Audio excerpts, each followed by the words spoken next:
Bonjour à tous, je vais vous présenter Post-Mortem de Patricia Cornwell. Voici mon résumé. Le médecin légiste Kyle Scarpetta est appelé par le sergent Marino de la brigade criminelle pour le 4e meurtre-viol. Cette fois-ci, la femme qui est retrouvée morte est Laurie Peterson. Elle est retrouvée par son mari Matt Peterson, qui rentrait du théâtre.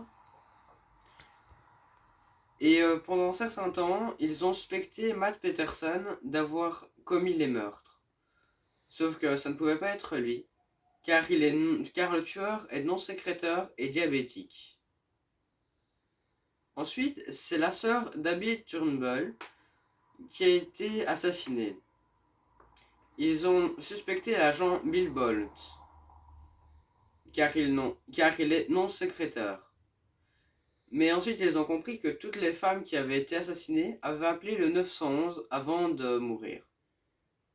Donc, le médecin légiste Kyle Scarpetta et Marino ont été voir au 911 s'il n'y avait pas d'indice.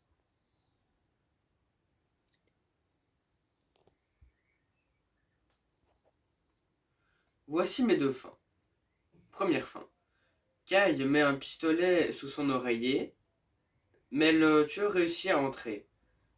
Kyle n'arrive malheureusement pas à prendre son pistolet, et donc il a réussi à lui faire subir tout ce qu'il a fait subir aux autres femmes.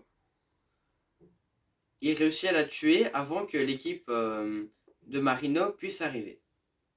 Ma deuxième fin, c'est que quand il met un pistolet sous son oreiller, le tueur réussit tout de même à rentrer dans la chambre, mais il réussit à prendre son pistolet, à le désarmer, et Marino est entré dans la chambre et a tiré 2 balles pour le tuer. Alors maintenant, je vais vous lire un extrait qui est un peu révélateur, je trouve. Voilà. L'adresse de Cecil Tyler est imprimée à mi-page, datée du 12 mai à 21h23. C'était impossible, elle avait été tuée le 31 mai. Son adresse n'aurait pas dû se trouver sur cette bande.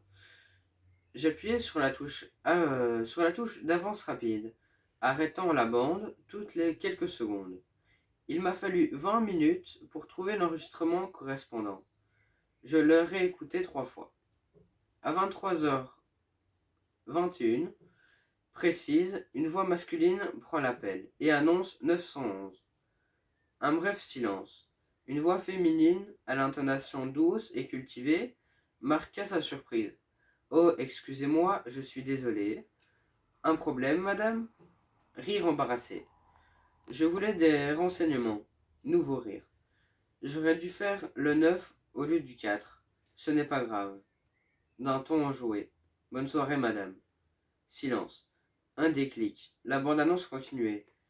Sur la sortie papier, l'adresse de la jeune femme noire assassinée figurait sous le nom Cecil Tyler. Et brusquement, je compris. Mon Dieu, articulai-je, l'estomac noué. Brenda Stepp avait appelé le 911 après son accident de voiture. D'après son mari, Laurie Peterson avait appelé la police en entendant un chat, qu'elle avait pris pour un rôdeur, fouillant les poubelles. Abby Turnbull avait appelé la police quand l'homme en cougar noir l'avait suivi, et Cecil Tyler avait fait le 911 par erreur.